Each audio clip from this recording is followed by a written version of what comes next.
ela às vezes tem queda capilar, tem afinamento, tem ardência, uma hipersensibilidade, uma coceira persistente. Esses são sintomas importantes. Quando o cabelo ele começa a cair, não é só a estética. Se o meu intestino está muito solto, ele está muito preso, eu tenho a síndrome do colo irritável, eu vou deixar de ter uma barreira intestinal. Caiu, a gente já fica apavorada, né? Ela não tinha queda de cabelo, ela arrancava o cabelo. Tem mulheres que estão fazendo tratamento capilar e às vezes elas estão com 16 de ferritina. Aí esse tratamento externo não vai funcionar. Porque eu vejo pessoas gastando rios de dinheiro e às vezes está fazendo um tratamento que nem é adequado porque ela realmente tem, né? Eu já recebi mensagem de pessoas que me dizem que lavam o cabelo uma vez por mês. E isso é uma realidade, eu já atendi no consultório.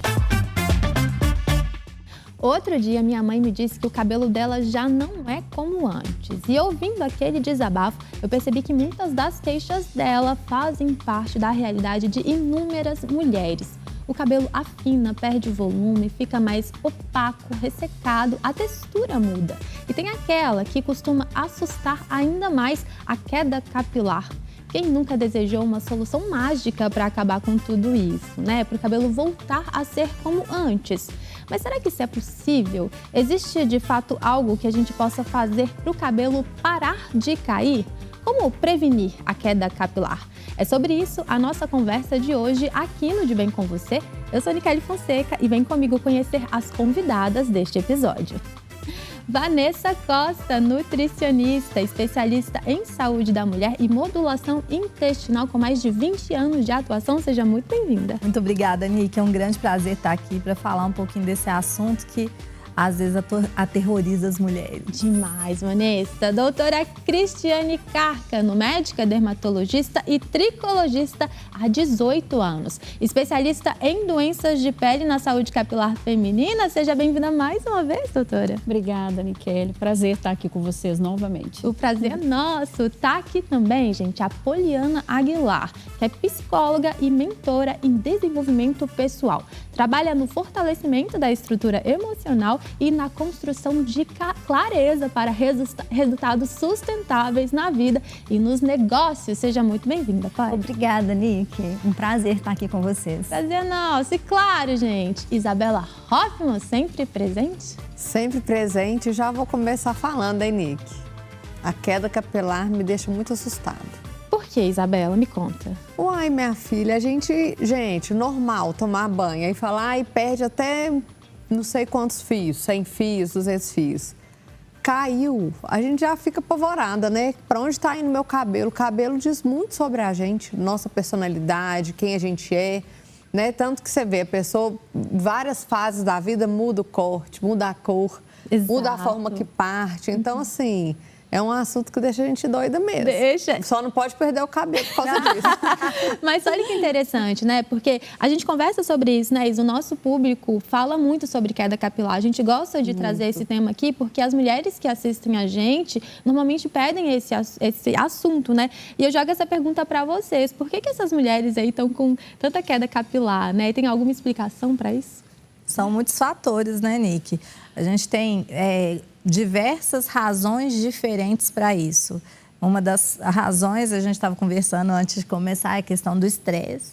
Hoje nossa vida está muito agitada, a gente tem muito estresse aí. A gente tem outros impactos também, como as carências nutricionais. E aí, com essa leva de uso das canetas, principalmente, a alimentação, ela fica muito impactada. Muitas pessoas que utilizam as canetas, elas não estão associando com um direcionamento nutricional, então não tem esse equilíbrio alimentar, consequentemente gera-se as carências, porque a caneta ela vai trazer uma falta de apetite. Então a pessoa não vai comer e muitas das vezes ela faz uma refeição no dia e acaba fazendo a refeição daquele alimento que ela gosta, mas às vezes não é o alimento que está adequado para atender a demanda nutricional dela. Então existe essa queda também, por quê? Por causa dessas deficiências. Aí vem, e isso está muito associado também, por exemplo, pacientes que são de cirurgia bariátrica, é o mesmo efeito do uso da caneta. Então, são muitos fatores diferentes, a doutora Cris pode falar mais aí, mas esses são impactantes, né? É isso mesmo, Vanessa. Eu acho que são vários fatores associados. tem essa questão do emagrecimento, principalmente que a gente vê que é aquele emagrecimento rápido, aquela perda de peso muito acelerada, que isso veio com o uso das canetas emagrecedoras, principalmente agora com o uso do Mounjaro, que é uma revolução para o tratamento da obesidade. Realmente, a gente tem que levar isso em consideração, mas as pessoas fazem o uso, muitas vezes, de forma inadequada, né? Como a Vanessa trouxe. Não faz um aporte nutricional adequado. A gente sabe que eles perdem, além de gordura, perde muita massa magra, então diminui a quantidade de músculo e se a pessoa não ingere a proteína necessária, se não tem aquela sua meta de proteína, o cabelo, né, não vai fazer cabelo. Assim como unha, eu sempre falo isso aqui, né? Cabelo, pele e unha é feito do que sobra. Se a pessoa em vida, se ela ainda não se nutre da forma correta, vai ficar muito mais difícil. E a estrutura do cabelo, ela é proteica. Ela é proteica. Então, se você não atinge a sua demanda de proteína, sua necessidade de proteína, é isso. O corpo vai direcionar para onde é preciso manter a vida. Então, vai primeiro para os órgãos vitais. Depois, se sobrar, vai para o cabelo, vai para a unha e vai para outras necessidades. Isso é tão interessante, por exemplo, a mulher que amamenta. Também a queda de cabelo acontece muito nesse período da amamentação. E foi tão interessante para mim, foi assim, fiquei assustada. Quando eu estava fazendo a faculdade na matéria materna infantil, aí a professora falou assim, tem mulheres que elas não atingem a demanda nutricional delas, elas chegam a perder até os dentes, porque o cálcio vai para poder fornecer o aleitamento materno e vai tirar da mulher, porque a natureza é sábia. O que ela quer? Ela quer manter aquele bebê. A mulher já está mais velha, ela quer fazer a manutenção daquele bebê. Então, ela vai perder aquilo que ela tem que perder, mas para fazer a manutenção daquela vida. E isso vai acontecer também na questão do cabelo. Então, se essa mulher que está amamentando, que é um outro fator, ela não está se alimentando bem, ela vai ter diversas carências, inclusive a proteica, porque aí tem as carências nutricionais também. Por exemplo, eu vejo, às vezes, que as pessoas negligenciam muito a questão do ferro. E não é levado muito em consideração essa questão de como que está essa ferritina dessa mulher que está com muita queda capilar. O ideal seria a gente conseguir manter uma ferritina para manter esse cabelo bacaninha em torno de 70, pelo menos. E tem mulheres que estão fazendo tratamento capilar, às vezes com uso tópico de produtos, mas elas não estão se atentando e às vezes elas estão com 16 de ferritina, 20 de ferritina.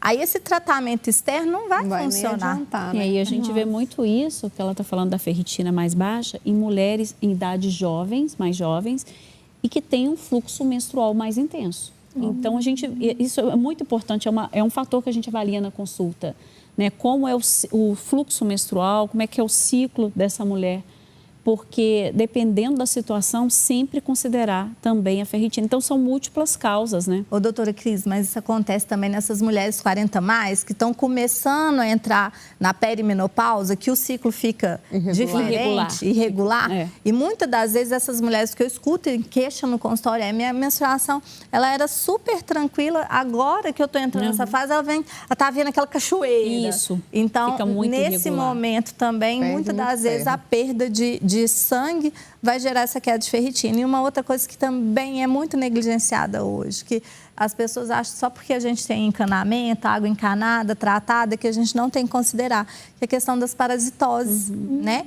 Os vermes, muitas das vezes, esse paciente ou essa paciente, ela está parasitada e não foi considerada, ela está fazendo reposição das vitaminas, dos minerais, porque apareceu como carência, mas não tratou a verminose. O que pode acontecer? Você come salada todo dia, às vezes você come em restaurante, como que você vai fazer o controle dessa higiene? Então, a gente tem que levar em consideração isso também.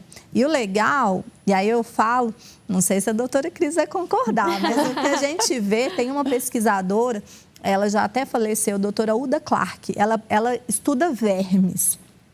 Ela estudava vermes. E aí, o que ela falava muito nos estudos dela? Que os vermes, eles vão à luz do intestino em duas fases, que é para colocar os ovos e para acasalar. Só que essas fases, elas coincidem com as fases da lua. que é a lua cheia e a lua nova. Então, por exemplo, você às vezes faz até o exame de fezes para poder avaliar. Mas se você fez fora da fase que o verme vai à luz do intestino, você não vai pegar. Então, o exame de fezes vai dar negativo. Só que a gente consegue avaliar de outras formas. E se tem carência, a pessoa só come na rua, ela tem cachorro em casa, ela costuma ir muito à praia, vai à cachoeira, gosta de nadar em rio, essas coisas. Uma vez ao ano, pelo menos, fazer o uso de um desparasitante com acompanhamento de um profissional é interessante. Principalmente se está aparecendo essa carência, né? Essa é nova porque pra mim. você está tratando. Nunca imaginei que isso tivesse a ver com queda capilar. São muitos fatores, né, pelo que vocês estão falando, assim. Eu acho que me chama muita atenção essa questão emocional, a questão do estresse. A gente vive num ritmo de vida acelerado, muito né? acelerado. E quando o cabelo ele começa a cair, não é só a estética. O cabelo, ele carrega consigo a identidade, a feminilidade, a vitalidade. Gente, quando você não para um pouco e não se organiza emocionalmente, eu já vi pacientes no consultório indo buscar tratamentos só externos. Só que quando o corpo grita, ele está falando assim, eu quero ser cuidado, eu estou precisando de um limite, eu estou precisando de uma pausa. Ele não está contra você, ele está a favor de você. Só que ele vai falar de alguma forma. E o cabelo é uma das formas que ele fala mesmo. Porque o corpo fala. Ainda mais nessa fase, né? Eu trouxe aqui o exemplo da minha mãe, mas essas mulheres que estão ali nessa fase do climatério, essas alterações hormonais, né, doutora? Você pensar, a mulher também, né, gente? Pelo amor de Deus. Tudo pra mulher. Eu falo que tudo é culpa da Eva, que entregou a maçã pro Adão. Se ela não tivesse entregado essa maçã, a gente não passaria por tudo isso, entendeu? É verdade. E é um acúmulo, né? Porque o que eu percebo não é assim, isso gera um estresse crônico muito grande. Não é aquele estresse pontual, mas é um acúmulo de anos contínuo de pressão. Porque nessa fase 40 a mais, gente, é muitos papéis associados, é família, é trabalho, é relações. E ainda vem, gente, a maternidade, a responsabilidade. O que acontece? O que acontece? O corpo não para. E a gente Ele não tem uma pausa real. E a gente entra num ciclo de cascata inflamatória, onde o hormônio, o cortisol, ele aumenta demais e muitas das vezes o corpo ele não dá conta mais de voltar para aquele estado normal se você não criar estratégias para que isso aconteça. Então, essas alterações hormonais, esse cortisol muito elevado, ele vai gerar muita queda de cabelo também, né?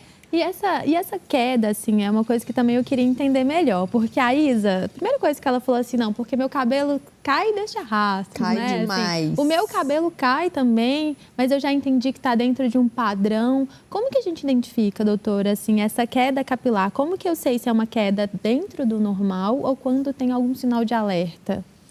Então, vamos lá, vamos responder essa pergunta que é ótima, porque as pessoas têm muita dúvida, realmente. Primeira coisa que eu quero falar para vocês e que eu gostaria que vocês guardassem é o seguinte, que queda de cabelo não é diagnóstico, tá? Queda de cabelo é sintoma. Isso é algo assim que muda tudo, se você for pensar. Muda tudo. Tudo, porque as pessoas têm uma ideia de que vai lá, vai suplementar, vai comprar uma polivitamínico na farmácia e vai usar. A gente é bombardeado por isso. Vocês vai passar podem um shampoo anti-queda. Um shampoo anti-queda. Isso vem do mercado. Existem pessoas que nos fornecem isso todos os dias na internet. Né? Porque é óbvio que elas estão vendendo o produto que elas estão ganhando para vender aquele produto. Então, a gente tem que ter esse discernimento, esse bom senso. Então, a primeira coisa é sintoma e a gente sempre tem que investigar. Como a Vanessa falou, a Poliana falou, existem múltiplas causas. É o estresse e às vezes as causas estão relacionadas. É a ferritina que está baixa, é uma deficiência de vitamina realmente que existe, mas de uma específica vitamina, ou a pessoa passou por uma infecção e está agora tendo um eflúvio telógeno pós um quadro infeccioso ou pós uma cirurgia. Existem os casos genéticos, né? As alopécias androgenéticas, existem as alopécias cicatriciais, tem os quadros também inflamatórios de couro cabeludo. Então, o primeiro ponto importante aqui para a gente alinhar bem o nosso discurso é falar de investigação. E aí, qual que é um padrão normal? Porque o nosso cabelo, ele passa por um ciclo. O cabelo passa por um ciclo capilar de crescimento, uma pausa e uma queda. Como você falou, meu cabelo está sempre caindo. Às vezes, você tem uma desregulação do ciclo. Você tem o que a gente chama de eflúvio telógeno crônico, onde esse cabelo, ele cresce, mas ele cai mais. Ele cresce, mas ele cai. Mas isso, obviamente, precisa ser investigado. Depois nós vamos falar como que a gente investiga. Mas qual que é o padrão normal? Até 120 fios por dia, de 50 a 120 fios. A gente não fica normalmente contando isso, né? Então, você sabe já o seu padrão normal e você vai observar se você mantém um padrão que está acima daquele seu normal, ficar atento, principalmente se ele ultrapassa 3 meses. Porque até 3 meses a gente pode estar dentro do eflúvio telógeno agudo, que é a causa mais comum de queda de cabelo, que assim, teve uma infecção, depois você vai ter um Covid, dengue, qualquer quadro infeccioso, até uma infecção de garganta. Fez uma cirurgia, pode ter. Usou um medicamento para tratar alguma intercorrência ali, você pode ter um eflúvio provocado por aquele remédio. Fez um estresse pontual, pode ter. Mas se aquele cabelo, se aquele ciclo, ele está caindo muito durante muito tempo, é sempre bom investigar. Porque tem tratamento para o eflúvio telógeno crônico. Aí sim, o agudo não, ele melhora sozinho. Então, e tem uma coisa legal também de perceber, porque, por exemplo, quando a gente lava o cabelo todos os dias, a gente tem uma queda. Se a gente lava o cabelo, a gente tem uma queda assim, porque os fios saem quando a gente está lavando. Agora, se a gente lava o cabelo, tipo, 2 vezes na semana, só a queda vai estar maior ali, porque vai concentrar aquele cabelo que está preso na cabeça, mas que já não está mais no couro cabeludo. E aí você vai ver uma queda maior. Então, você tem que... vai ser maior, exatamente. Né? Então, a percepção, exatamente. Você tem que avaliar. Como é que está sendo isso? Você está lavando o seu cabelo todos os dias e aí está saindo poucos fios? Ou quando você lava todos os dias, sai muitos fios? Agora, você lava uma vez na semana, sai um tantão de fio, às vezes esse tantão de fio era o da semana inteira. Que era para estar se você tiver... Exatamente. Então, tem que levar isso em consideração, porque muitas vezes a pessoa desespera. Nossa, mas ela está lavando uma vez na semana. E isso é tão legal de você trazer, porque aí é outra, doutora, que eu acho que vale a gente trazer para esse programa que a gente já falou em outro, porque tem gente que faz aquele mecanismo de não vou lavar meu cabelo porque ele está caindo muito. Mas não tem nada a ver, né? A lavagem não aumenta a queda de cabelo. É como a Vanessa falou, o cabelo ele vai se soltar durante o banho, porque quando ele está molhado, ele é mais frágil e aquele cabelo que já está solto, ele vai cair. Mas não, você deve lavar o couro cabeludo de acordo, a sua cabeça, de acordo com o seu tipo de couro cabeludo. Se ele é um couro cabeludo mais seco, realmente você pode lavar a cada 2 dias, no máximo a cada 3 dias. Não recomendo mais do que isso. Não é saudável para o couro cabeludo. Isso, gente, é uma sugestão. É óbvio que o corpo é seu, você pode fazer o que você quiser, né? Porque a gente tem pessoas que são contra isso. Eu já recebi mensagem de pessoas que me dizem que lavam o cabelo uma vez por mês. E isso é uma realidade, eu já atendi no consultório. Por mais que a gente ache que é absurdo isso aqui entre nós, né, que somos até profissionais de saúde. Essa você tinha que ter guardado porque é absurdo. Essa é porque é absurdo mesmo, mas eu recebo isso, pessoas que dizem que lavam uma vez por mês e dizendo que está tudo bem. É óbvio, a pessoa faz o que ela quiser com o corpo dela, sabe? Eu acho que a gente tem tanta informação hoje em dia, tanta desinformação, que a gente tem que se instruir de competências, né? de ferramentas para a gente distinguir o que é bom e o que é ruim. Mas o legal... cada um sabe do seu corpo. Ô, doutora Cris, né? Mas aqui, eu vou ficando 3, 4 dias com o meu cabelo já coça. 2 dias eu acho que fica com mau cheiro, que as pessoas não lembram, Isa, que o couro cabeludo, ele é pele. As pessoas não pensam nisso. Ali você tem muita glândula sebácea produzindo sebo, você tem sujidade, você tem bactérias normais da pele que vão proliferar se você não higienizar esse couro cabeludo. Ainda pega poeira, assim, né, do ambiente mesmo. Inclusive, também, esse sebo que vai formando, ele vai entupindo o folículo, né? E aí vai fazendo com que a saúde desse fio diminua. Esse sebo vai diminuir a irrigação sanguínea. Então, não vai chegar o aporte nutricional para esse fio de cabelo. E aí, inclusive, tem aí... a gente faz uma vinculação como uma causa também do sintoma, as alergias alimentares e as intolerâncias. O paciente que tem intolerância, principalmente à lactose, e tem alergia à proteína do leite de vaca, ele vai produzir uma quantidade de sebo maior. Então, a gente tem muita associação, por exemplo, de paciente que tem alopécia, tem estudos que comprovam isso, paciente que tem alopécia e que tem a intolerância e a alergia, a intolerância à lactose e a alergia à proteína do leite de vaca. Quando a gente faz a retirada associada ao tratamento de recuperação, o cabelo responde muito mais porque reduz essa produção de sebo. E hoje é possível não só a gente fazer o teste de intolerância, mas é possível a gente fazer também o teste de sensibilidades alimentares. Inclusive, dá para fazer em próprio consultório. Lá no consultório a gente tem isso.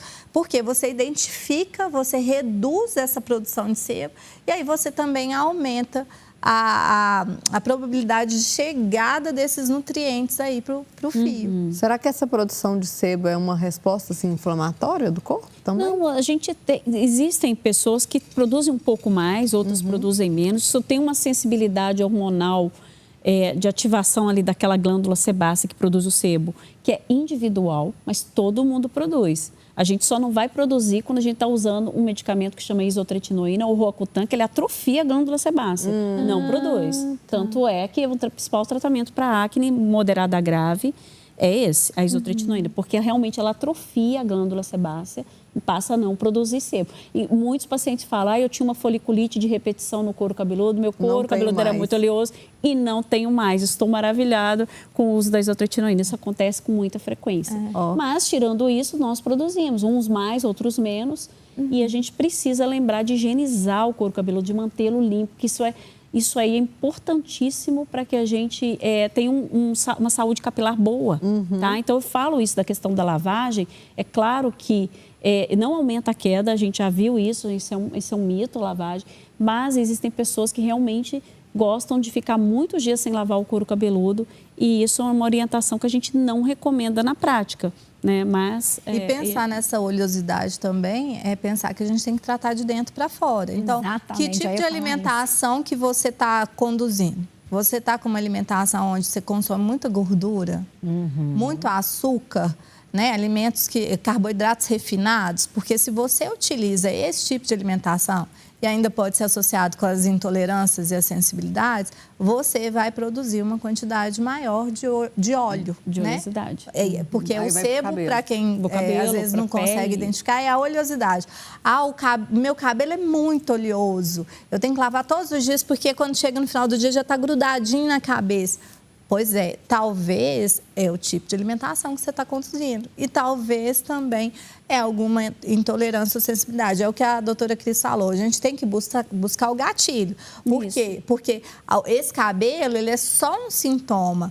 Você pode avaliar também a questão do hipotiroidismo, né? Que muitas das vezes a gente tem na faixa ali da relação hormonal. A gente está dentro do intervalo, mas está muito próximo, por exemplo, do intervalo superior. Ou passou do meio, está mais para o lado do superior e o paciente já está demonstrando sintomas. O cabelo está caindo, a unha está fraca, tem muita sonolência. Então, ainda não tem aí um hipotiroidismo caracterizado, mas a gente tem um hipotiroidismo subclínico, que é um que já exige que a gente tenha um olhar para poder ajudar essa tireoide a trabalhar melhor. Aí a gente entra com aporte nutricional para a tireoide. Então, tem vitaminas que fazem essa tireoide funcionar melhor, tem a coenzima Q10 também, que ela é muito importante para a tireoide. Então, a gente começa a trabalhar isso. E pensar numa outra coisa, porque quando essa alimentação está muito sobrecarregada, o que ela faz? Ela sobrecarrega a mitocôndria. A mitocôndria ela é o motor da célula, é aquela que faz a célula funcionar bem, ela dá energia para a célula. E o cabelo está cheio de mitocôndria.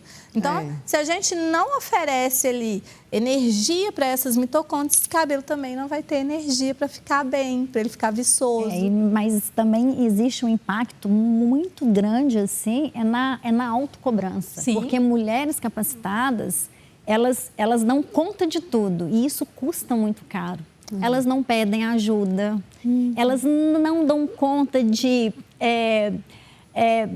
como é que eu vou falar, passar as coisas para o outro, delegar funções, elas não dão conta de centralizadoras totalmente. Eu tive uma paciente uma vez que chegou para mim arrancando fios de cabelo. Ela não tinha queda de cabelo, ela arrancava o cabelo. É muito comum isso é um isso distúrbio acontecer. chamado tricotilomania, É, que às vezes a gente observa no consultório. Não é um diagnóstico, nem sempre é fácil, porque as pessoas arrancam, mas elas não falam, que arrancam. Você sabe que é por causa do exame que a gente faz, que é a tricoscopia, que dá para ver os cabelos que estão alterados e sugerem esse diagnóstico, mas é muito isso de uma conversa, de entender esse momento. E aí você vai para o movimento do consultório e começa a entender, peraí, mas onde que está essa mulher, onde está esse lugar, né? Essa cobrança? Porque não é só cobrança externa, é uma cobrança interna que eu preciso dar conta. Eu não paro, eu não posso parar. Porque se eu parar, todos ao meu redor param. E aí, como que eu vou fazer? E é isso mesmo, viu? A gente fica Isso mesmo. preocupada com as responsabilidades. E quando a Vanessa traz, né, pensando assim, tudo que já foi falado até agora, né, assim, que é o cuidado de dentro para fora, você vai pensar na sua alimentação, nos seus hábitos, na higiene, né? Eu percebo muitas mulheres, às vezes, que não têm força nem para fazer esse movimento de lavar o cabelo. Sim. Às vezes já estão num estado de, assim, depressão, ansiedade, cansaço, estresse, que nem o movimento de se cuidar, lavar o próprio cabelo, sabe? Se olhar no espelho. Às vezes fica só com o difícil. cabelo preso, exatamente por ter dificuldade. né? Muito. Isso acontece muito, porque quando chega aquela fase, eu não dou conta. Ela já se confrontou bastante com ela em frente ao espelho e ela chega naquela fase assim, entreguei os pontos. Ô, não dou Poli, conta mas tem mais. mulher até que nem se olha mais no espelho. Não, nem Ela já evita, ela tá tão sobrecarregada que ela já evita olhar no espelho. Porque se olhar no espelho é mais uma tarefa, porque aquilo vai causar um incômodo. Ela tem mais uma tarefa de se cuidar. Hoje eu ia fazer uma foto do meu café da manhã, por quê? Ovo. E aí tem paciente que fala assim, mas ovo de novo. E eu ia colocar a frase seguinte, que não é sacrifício, é propósito. Né? Exato. E aí o que acontece? Quando você tem que se olhar no espelho, você tem que se cuidar, aí você tem que sair da zona de sacrifício para propósito. E esse propósito te exige. Só que aí você vai conseguir fazer esse movimento com o outro. Sim. Ele sozinho você não vai conseguir. Exatamente. É dentro de um consultório, porque às vezes as pessoas procuram só tratamentos externos, mas o corpo está gritando. É um conjunto. Mas o que acontece? É um conjunto. O problema hoje é que essas mulheres são autossuficientes, né? E a internet vem com essa desinformação e aí elas começam a buscar informações que muitas das vezes não são 100% fiéis, ou elas te entregam metade e a outra metade fica para trás. Ela não consegue ali, ela começa a fazer coisas para se ajudar, mas ela não consegue muitas das vezes. E aí vem a frustração também. E agora tá na hora do quadro, que absurdo. Vamos começar com Vanessa. Vai lá, Vanessa, solta pra gente aí um absurdo. Então, que absurdo ligado ao cabelo, que eu já vi no consultório, o paciente muito ansioso, ele arrancava o cabelo e não só arrancava, mas ele comia o cabelo. Comia o cabelo? Ele comia.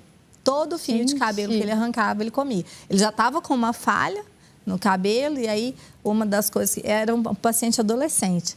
Então, a mãe levou para ajudar nesse crescimento capilar, né? Pensando na nutrição, mas ela também trouxe essa queixa. E aí a gente descobriu por isso, que a mãe estava presente.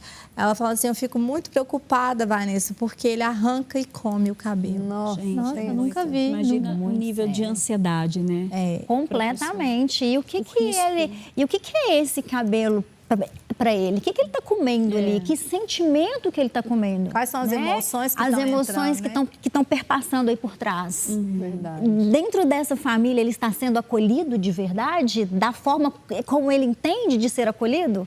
Porque uma coisa é a mãe e o pai acolher, outra coisa é o adolescente entender. Ô, Poli, mas não é só na família, né? Não, às vezes na escola, exatamente, no essa ciclo fase social. de 15, 16 anos, esse ciclo social e a escola. E porque a eu vejo escola? hoje que a nossa educação ela tem cobrado tanto desses meninos e eles estão ficando tão ansiosos, tão agitados, porque ele tem que ser, ele tem que fazer, ele tem que representar já um papel na sociedade, né? E uma outra coisa, né? Eu não posso ser aquilo que eu gostaria de ser. Sim, Eu preciso preciso ser o que a sociedade me impõe. Espera de mim. E a principal sociedade está dentro de casa. Mas isso é comum também. Isso é comum, na verdade, assim, porque eu realmente nunca vi um caso como esse. A Vanessa trouxe desse adolescente, mas é comum que as pessoas façam isso? Não é uma doença rara e é um transtorno psiquiátrico. É bom a gente falar que tem que avaliar bem a saúde mental nesse momento. Sim. E muitas vezes o paciente não fala na primeira consulta que ele arranca o cabelo. É algo também que a gente percebe, obviamente, no exame físico. Nós vamos falar sobre diagnóstico aqui, como que a gente faz, na tricoscopia, que é um exame super importante que nos ajuda para o diagnóstico. Mas é algo que a gente precisa abordar com muita delicadeza ali, até que ele realmente se abre e fale e a gente tentar entender o que está por trás. Essa que é confiança. É. A gente tem que gerar nessa pessoa essa confiança. Ali ele tem que se sentir amado, acolhido. Entender que a gente está ali para ajudá-lo. Exatamente. Né? Não para julgá-lo. Porque o que a gente vê na clínica é uma falha de cabelo, certo? Sim, Porque normalmente sim. eles retiram de centralizado, uma né? determinada área, que pode ser na região posterior, que eu já vi paciente arrancando aqui para trás, para não aparecer, mas tem gente que faz aonde a minha alcança, paciente arrancava aqui, Nossa, ficava assim, um buraco aqui assim. É, você vê E aquela falha de arrancava aqui cabelo. assim, ó. No caso desse paciente, era difícil de esconder, né? Porque homem usa o cabelo baixinho, Sim. curtinho. Então, aonde qualquer Gente, lugar a que dor para arrancar... arrancar esse fio, meu Deus. E Não aí você percebe. tem que fazer diagnóstico diferencial com outras doenças que causam falha de cabelo, porque a gente está falando muito de queda. Mas existem doenças que não provocam queda, tá? A gente chama tudo de queda de cabelo, né? Mas existem doenças que são o grupo das alopécias, que tem, aí é um grupo grande, onde a gente tem a tricotilomania, a gente tem a alopécia de tração, que é dos penteados, que a gente estava comentando. A gente vai ter a alopécia areata, que o cabelo cai, a pessoa não arranca, ele simplesmente cai, pode formar falhas. Esse cabelo também pode cair de uma forma difusa, existe a alopecia areata difusa. Tem a alopecia androgenética, que é o afinamento do cabelo. O cabelo não cai, ele afina. É que muitos pacientes têm duas coisas juntas. Ele tem um eflúvio, às vezes, telógeno, e ele tem a alopecia androgenética. Ele pode ter duas condições capilares associadas. E aí é muito interessante, porque no início você falou, né, das reclamações, cabelo afina, e muitas das vezes essa fase da mulher 40 em diante, ela começa a ter essas alterações hormonais.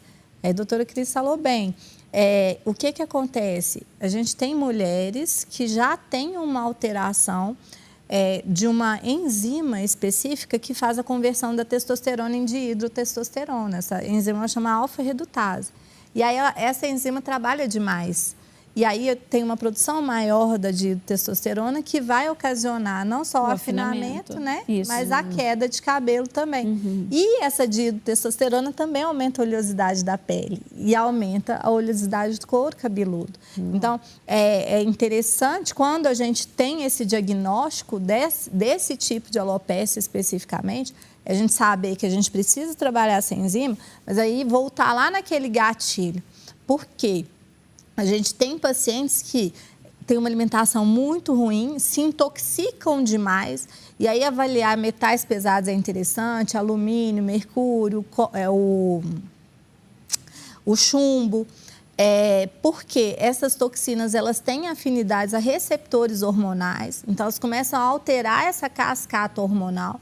Muitas das vezes a paciente está fazendo o tratamento para a alopécia, mas também não foi avaliado todo esse quadro e aí ela não responde a esse tratamento. Exatamente, ela não responde a esse tratamento porque ela tem um gatilho a mais, que é essa intoxicação.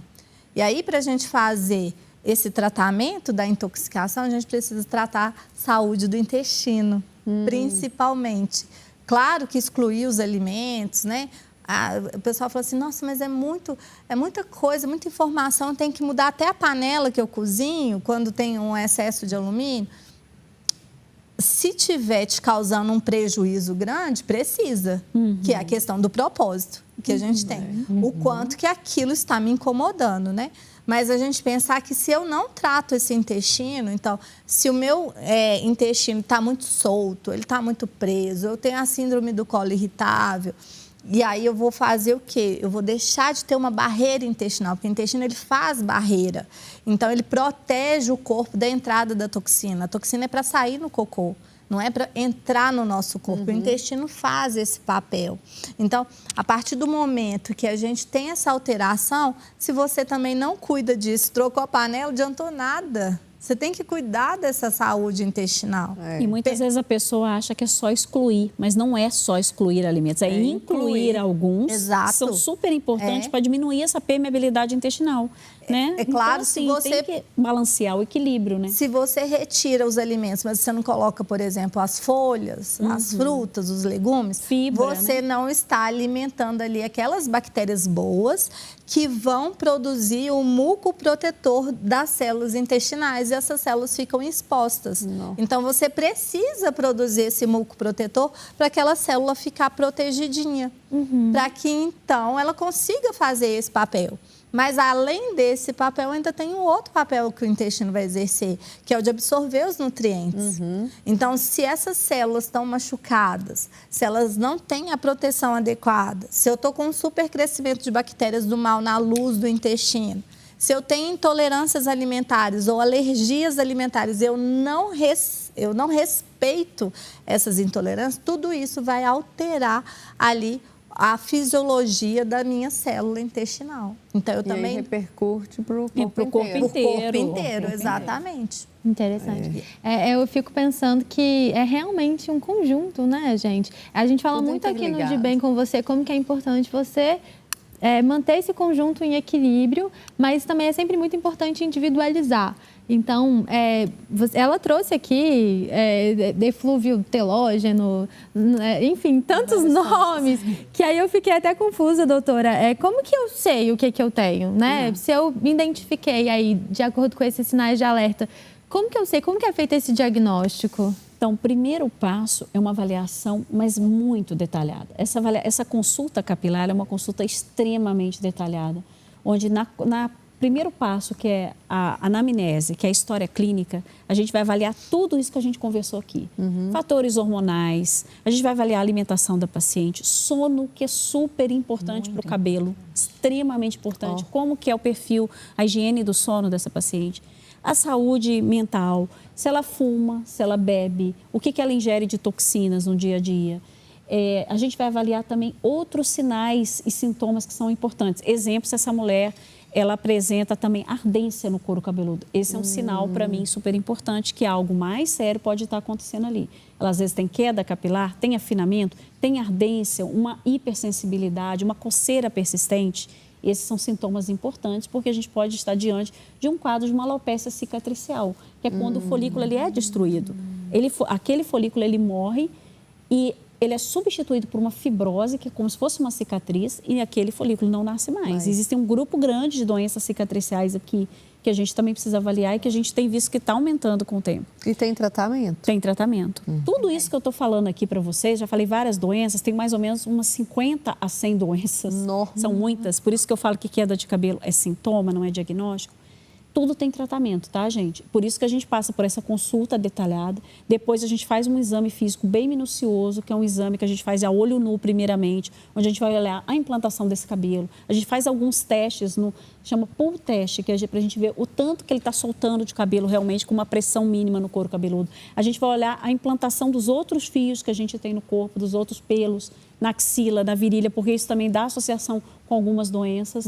E a gente vai seguir para um próximo exame, olha, que são várias etapas, que é a tricoscopia. Nesse exame, a gente utiliza um aparelho que ele tem uma lente de aumento que chega às vezes até 200 vezes, mas qual que é o nosso objetivo aí? Eu avaliar como que está o couro cabeludo na saída do folículo. Porque existem sinais clínicos, sinais que eu observo ali junto com aquele equipamento, que eu posso ver se tem mais ou menos inflamação, e aquilo me direciona para vários diagnósticos.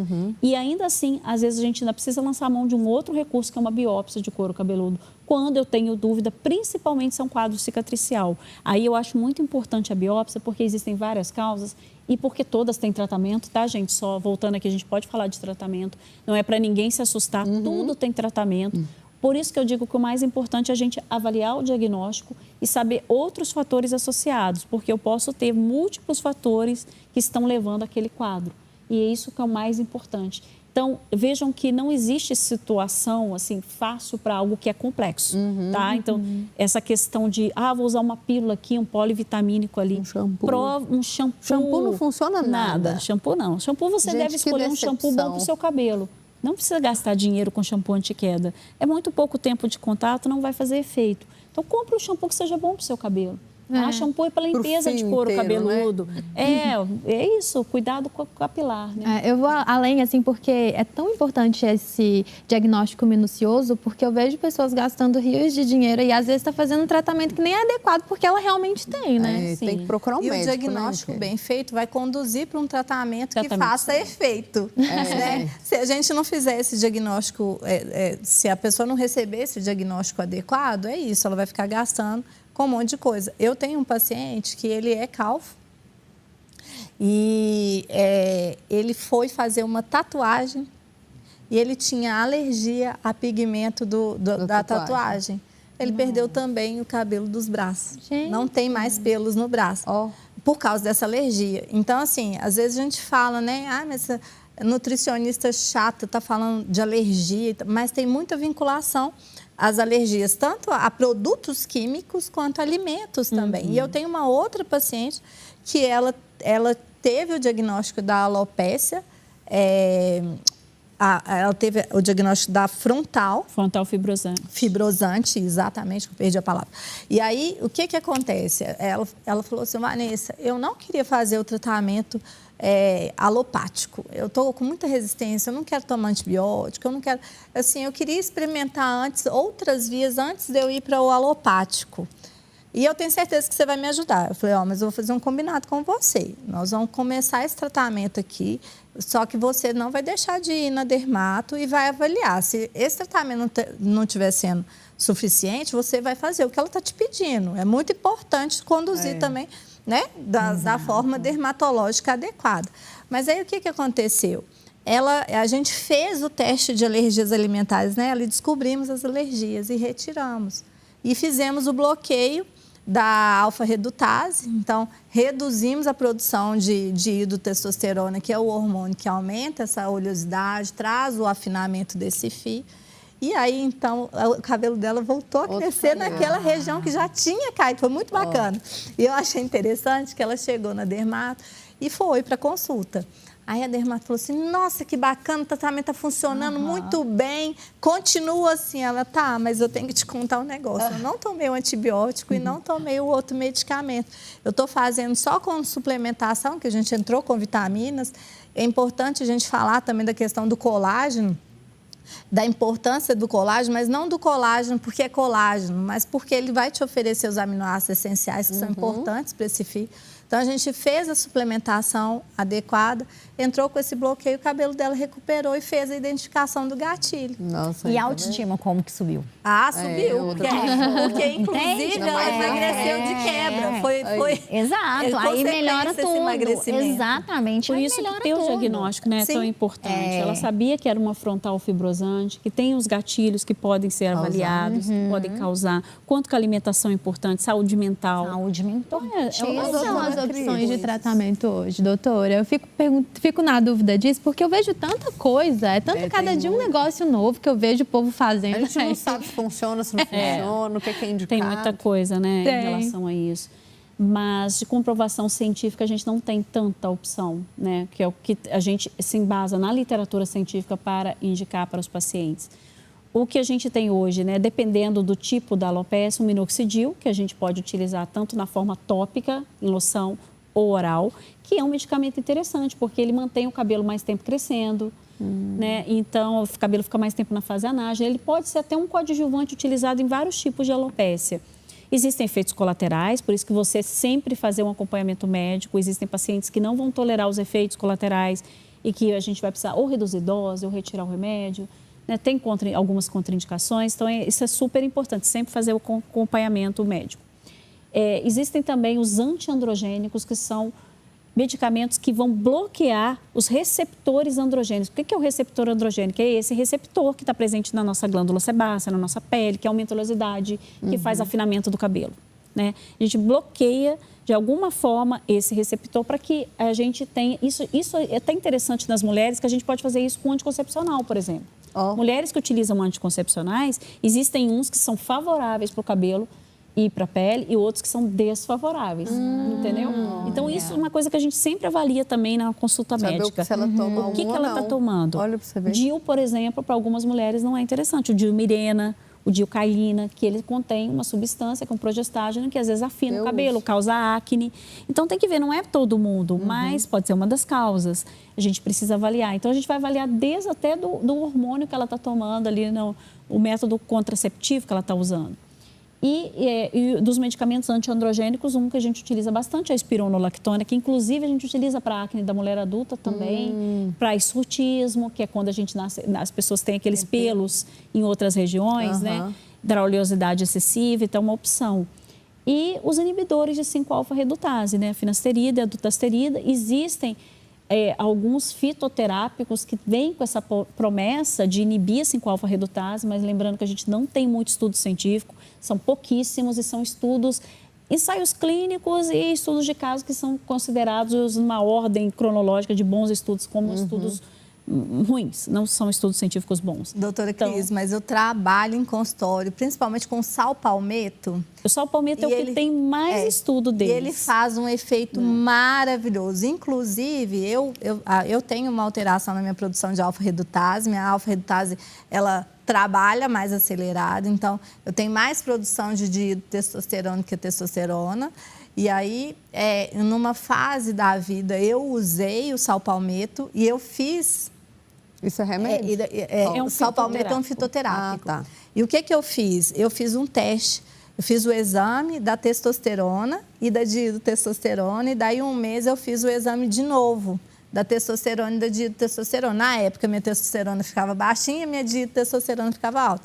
Aí, com o sal palmeto que a gente utilizou, aí fez a conversão. A diedotestosterona caiu. Isso é interessante, Vanessa, porque funciona para algumas pessoas, mas não funciona para todo mundo. Por isso que Mas também aí a questão da individualidade. E a gente não tem estudo científico para basear isso. O que eu acho que eles podem entrar como um complemento para o paciente que não tolera o uso, porque existem contraindicações para usar os inibidores de 5-alfa-redutase. Inclusive Então, também os também efeitos tem colaterais, isso. né? Porque, por exemplo, para homens, altera a libido, vai alterar a questão. Homens que querem ter filhos, estão naquela fase de engravidar, vai alterar o espermatozoide. Então, a gente tem essas questões que tem que ser avaliada. E vai mais além, né? Às vezes também aquele sal palmeto não resolveu, porque tem outras coisas atrás. O paciente está super intoxicado e aí ele não vai resolver com nada, nem com finasterida, dudasterida e nem com o sal palmeto. Por quê? Porque ele também não está tirando aquele gatilho. E aquele capacete que eu vejo muita gente fazendo tratamento de queda com ele, funciona? Funciona. Esse a gente tem alguns estudos científicos mais voltados para a alopecia androgenética e de aumento, sim, de espessura dos fios. Ele é um coadjuvante, mas eu tenho paciente, por exemplo, que não tolera remédio nenhum, nem minoxidil tópico, ela usa só eu sei que capacete. Coloca, às vezes, uma injeçãozinha e aí coloca o capacete. Você tem o de uso domiciliar, que ele pode utilizar em casa. Tem os realizados na clínica, onde você faz um tratamento ali por um período. E pode ser associado a outros procedimentos, como, por exemplo, a mesoterapia, que é a infiltração de medicamento direto no couro cabeludo. O MMP capilar, que são pequenas agulhas que infiltram diretamente o remédio no couro cabeludo. Eu acho que o tratamento, ele é um tratamento que ele vem de às vezes, múltiplas facetas, né? Multidisciplinar, Isso. Né? Multidisciplinar, com certeza, sempre tem que ter, às vezes, um nutricionista junto, um psicólogo junto. Acho que ajuda demais na condução dos tratamentos. E também no consultório fazer o tratamento tópico, o oral, suplementar as vitaminas necessárias, né? Não acredito que aquele suplemento de farmácia, polivitamínico, vai resolver, né? Que a gente já conversou aqui e é muito sobre interessante isso. falar disso porque a maioria desses tratamentos, tipo capacete, o microagulhamento, qual que é a função deles? É aumentar a circulação sanguínea ali, junto com a medicação que é aplicada. Mas, e aí, por que você vai aumentar essa circulação sanguínea? Porque você quer dar o aporte de nutrientes para aquele fio. O sangue vai levar os nutrientes até aquele fio. Agora, o que adianta você aumentar a circulação se esse paciente não está ingerindo os nutrientes necessários para ele? Então, você tem que pensar nisso. E aí, avaliar bem as carências nutricionais, porque vão ter carências que você vai ter que fazer a reposição. Então, a vitamina D ela é muito importante, a vitamina A, o selênio, o zinco é muito importante, o ferro, que a gente já falou dele, pensar nessa questão da verminose também, porque às vezes você está fazendo suplementação, mas não está chegando. Hoje a gente tem suplementos que têm nanotecnologia, então você vai pingar na língua, ele vai ser absorvido com uma facilidade muito maior, sem ter que passar pelo trato digestivo. Por quê? Por exemplo, o paciente que faz uso dos prazóis, ele tem uma tendência a ter mais deficiência a ferro e B12, porque vai alterar ali a produção do ácido clorídrico, que está diretamente ligada à produção de fator intrínseco e a absorção da B12 e do ferro. Então, se você consegue uma suplementação que ela é absorvida, por exemplo, ali na língua, você já está desviando esse caminho, a sua chance da perda daquele nutriente, ela é muito menor. Então, a eficácia do tratamento vai ser maior. E muitas das vezes também não adianta, a gente vai tentar via oral, não consegue, aí tem que voltar para seus injetáveis, né? Às vezes o paciente está com uma deficiência de ferritina muito alta, não vai adiantar fazer o oral. Aí o médico ele vai precisar mesmo prescrever um ferro endovenoso. Às vezes a vitamina B12 não está subindo de jeito nenhum, ela vai precisar ser intramuscular. Então, é avaliar cada caso para poder ver qual que é, inclusive, a melhor suplementação. Tá, a importância do acompanhamento, né? Eu acho muito bom a gente deixar isso claro, que é possível se recuperar, mesmo nas alopécias cicatriciais. Tem como. É possível, ainda assim, você recuperar a E família uma mulher inteira. que está assistindo a gente e que se identifica aí com esses sinais, né? Qual que é o primeiro passo que ela tem que fazer? Quem que ela tem que procurar de profissional? O primeiro passo é procurar uma avaliação médica, pode ser com dermatologista, especialista em cabelos. Hoje em dia a gente tem, dentro da área da dermatologia, várias sub-áreas e uma delas é a tricologia. Então você pode procurar para fazer o diagnóstico e o médico com certeza vai saber te orientar a partir do diagnóstico, depois de fazer anamnese, todo esse check-up capilar, que eu chamo de um check-up capilar, que é essa avaliação capilar bem completa, ele vai te falar o diagnóstico e quais são tudo que você tem que fazer. Né? Quais são os exames que nós vamos solicitar, como a Vanessa falou ali, de alguns principais, passo a passo. Quais são os outros profissionais, a importância da saúde nutricional, da saúde mental e dos outros fatores, o cuidado com o próprio cabelo, né? Que a gente está falando, da higiene capilar, cuidado com o fio, né? Evitar o excesso de secador, né? De fonte de calor no cabelo. Produtos químicos, enfim, é muita coisa. É uma lista extensa, né, doutora? Mas o mais importante é para deixar esperança para todo mundo aqui que está vendo, nunca se desesperar, tudo tem tratamento. Quanto antes a gente fizer o diagnóstico, melhores são os resultados. Perfeito. A gente está no minuto final aqui do programa e queria que cada uma de vocês deixasse aí uma mensagem, uma dica extra. Começa aí, Vanessa. Vou dar a dica de uma coisa super simples, mas que hoje já tem estudos, muitos estudos que vinculam no tratamento, que é o óleo de semente de abóbora, ou consumir a semente de abóbora especificamente. Ela vai atuar nessa questão hormonal, ela vai atuar na questão do fortalecimento do fio. Então, às vezes, coloca aí uma semente de abóbora. Você que está com a queda capilar, coloca a semente de abóbora numa salada para dar um gostinho mais saboroso essa salada. Vai dar uma vida, né? Porque às vezes a pessoa não gosta da salada, vai dar a vida à salada. Você vai estar aproveitando para consumir os vegetais especificamente e a semente de abóbora já voltada para aquilo. E se puder ainda espremer um limãozinho, por causa da vitamina C para ajudar na absorção do ferro, que a gente já falou que é muito importante para a saúde capilar. Delícia. Vai ser maravilhoso. Então, essa é a dica, a estratégia da Nutri. Arrasou. E aí, Polly, o que você deixa para gente? A minha dica, ela precisa entender o cansaço. Esse cansaço, ele tá sendo um cansaço de um estresse crônico ou um cansaço pontual. Isso faz uma diferença muito grande em qualquer tratamento, tá? Porque às vezes é um cansaço crônico e ela não percebe. Ela nega os sinais desse cansaço crônico. E aí o que acontece? Cai cabelo, né? Reflete em todo o corpo. Então, diferenciar, esse cansaço ele é crônico ou ele é um cansaço pontual? Perfeito. Isso vai fazer uma diferença gigantesca nos tratamentos, inclusive. Sim, verdade. Ótimo. E você, doutora? Bom, a dica que eu dou, gente, é você sempre fazer uma avaliação completa, porque queda de cabelo, lembrar que é sintoma. E aí, o que é muito importante vocês identificarem? Queda de cabelo, se tem afinamento, se essa queda de cabelo é persistente, se ela dura mais de 3 meses, se está aumentando com o tempo, se você identificou falhas no couro cabeludo e se você tem sintomas como ardência, uma coceira persistente, uma queimação no couro cabeludo, algo que te chama a atenção que aquilo ali não está normal, sabe? Existe tratamento, a gente falou muito aqui sobre tudo que pode agregar no tratamento. Normalmente o tratamento, ele é multiprofissional, ele envolve várias frentes, mas tem solução. E eu gostaria que todo mundo acreditasse nisso, que tem solução, que não é assim, o que eu vou fazer? Não é definitivo. Não é definitivo. Perfeito. Sempre buscar ajuda e tem opção para tratar. É isso, meninas. Ai, amei receber vocês. Foi Muito obrigada. ótimo. Espero que voltem mais e mais vezes. Obrigada. Obrigada. Um prazer. E você que ficou com a gente até aqui, fica essa reflexão, porque cuidar do cabelo é também cuidar do corpo, da mente. Pequenas mudanças ali no dia a dia já fazem muita diferença. Que essa conversa aqui te inspire a se escutar mais, a se cuidar com mais consciência. É isso, De Bem Com Você fica por aqui. No YouTube você encontra esta e outras edições no @tvhorizonte.oficial. Lá no Instagram, vai participar das nossas enquetes, interagir com o nosso programa no @tvhorizonteoficial. Muito obrigada pela sua companhia. Nos vemos no próximo programa. Tchau!